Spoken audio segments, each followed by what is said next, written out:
Friends, இன்றைக்கு கர்த்தர் நமக்கு கொடுத்திருக்கிற வாக்குத்தத்தமான வசனம் மத்தேயு 5:9. சமாதானம் பண்ணுகிறவர்கள் பாக்கியவான்கள், அவர்கள் தேவனுடைய புத்திரர் எனப்படுவார்கள். ஃப்ரெண்ட்ஸ், நம்ம இப்போ இந்த வசனத்தின் மூலமாக ஒரு கதை கேட்டு தியானிக்கலாமா?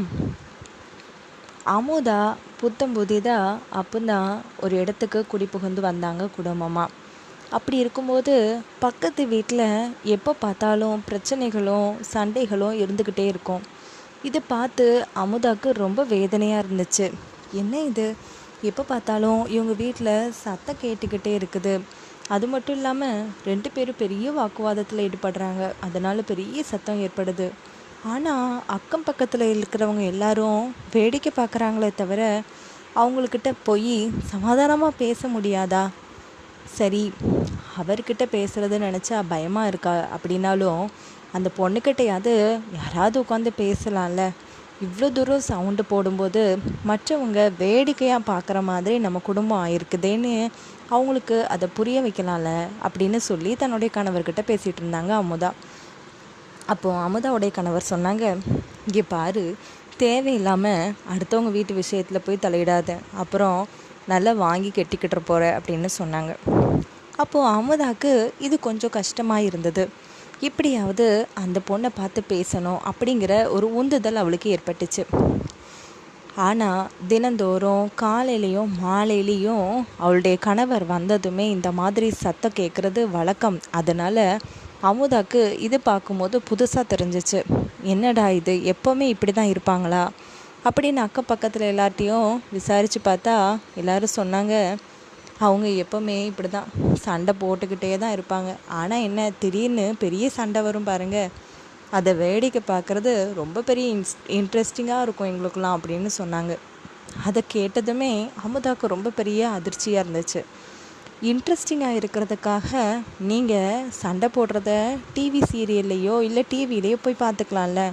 இப்படி அடுத்தவங்க வீட்டு காரியத்தில் இவ்வளோ ஹாப்பியாக இருக்கக்கூடாது, நீங்கள் பண்ணுறது தவறு தான் அப்படின்னு சொன்னாங்க.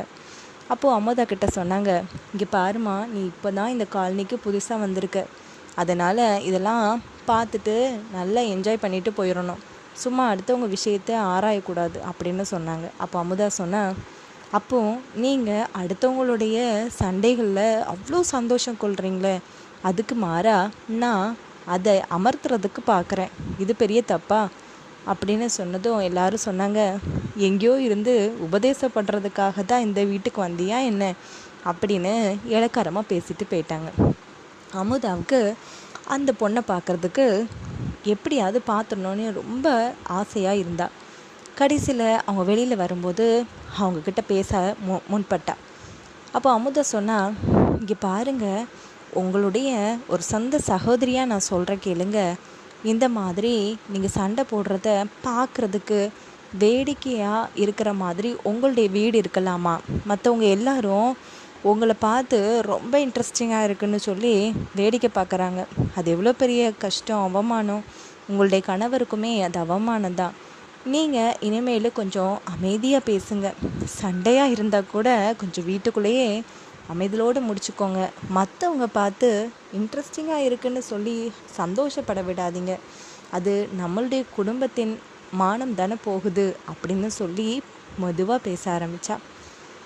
அப்போது அமுதோட வார்த்தை கேட்டுட்டு, நீங்கள் சொல்கிறது ரொம்ப பெரிய கரெக்டு தான்.